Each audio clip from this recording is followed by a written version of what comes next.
Well, hello everyone! Welcome back to Neffy Cat! We're really glad that you can join us on this rainy day. Yes, I'm going to be making today's short because we have some actual rain on us. Yes, but first,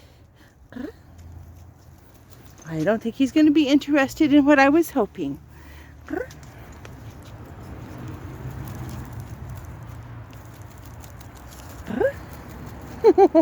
Okay, so since it really is raining and getting things quite wet over here, let me go ahead with what we're going to talk about. So today I want to talk about common trading mistakes. And yeah, your profits can get rained on just like this if you continue to make them. And I'm going to go relatively fast because of the very wet place you see here. So, number one, deviating from your strategy.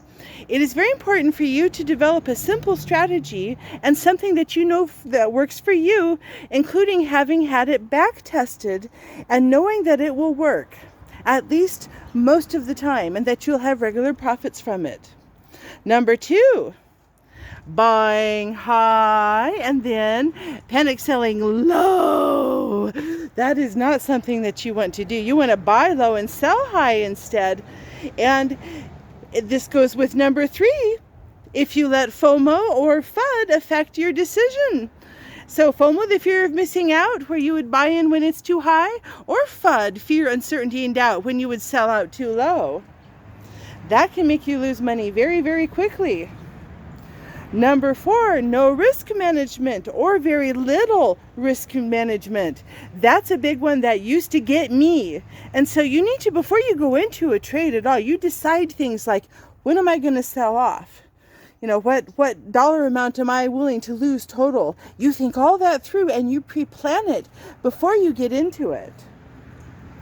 They call it using calculated risk. Those with wealth use calculated risk. And somebody is seeing how far mommy will let him go in this rain. Okay, number five, not pre-planning. This goes into risk management, but not pre-planning your entries and your exit points.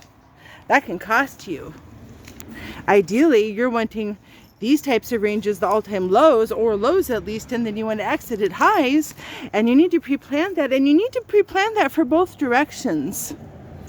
You need to pre-plan so that you won't be stuck holding a bag, and you won't be stuck feeling emotional and panicky and then making an emotional decision instead.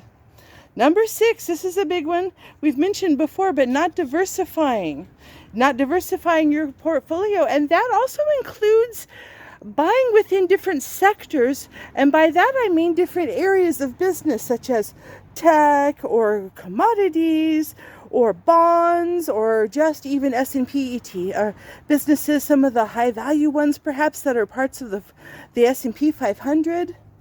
It's really important to make sure that you do diversify and you never put everything in one. Another thing I want to mention that has helped me a whole lot since I've learned about this is making sure that you balance out your diversification too. So for example, I've got some trades, some of you may have heard of the all-weather portfolio. Type it into Google and you'll see by Ray Dalio. He's great. And I've done that, and that has actually been good, but it's balancing bonds and stocks. But buying into bonds helps counterbalance for when the stock market itself is really low. And I have found that to be very useful. And then let's see here, number seven, which I had already mentioned here, but putting all of it, number seven, a mistake is putting all of it into one stock. So I was mentioning how you want to diversify your sectors, but you don't go into all one stock. Let's take a look at that company there. You wouldn't want to only have shares in that company. You want to diversify, as I've mentioned in the point before. Okay, number eight, using all of your money for high-risk stocks. Things like especially your penny stocks, instead of using only a small percentage of your total capital. It is really advisable by a lot of the people you'll hear. Remember, I'm not a financial advisor or anything like that. But a lot of people who are professional are going to tell you that. They're going to tell you to use all of your money, to use most of your money for secure stocks. Use them for stocks that are a lot of times they'll tell you large cap companies, or they're going to tell you ETFs that trade into those. And then they'll encourage you, don't put a small percentage like 10%. Some people even say as small as 2% of your portfolio into stocks that are considered risky, such as penny stocks, ones that have wild fluctuations and volatility. Doing that will keep you from missing out, or losing, I should say, a lot of money. That can be a big deal. You don't want your portfolio to look like this. You want your portfolio to look like that.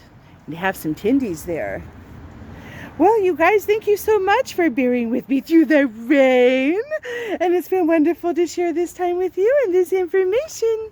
If you like the content of our videos, don't forget to take those balls and to press that like button. You can press the notification bell and the subscribe to get all of Neffy Cat videos. Thank you all so much for your time today, and we look forward to seeing you in the next video. Bye-bye.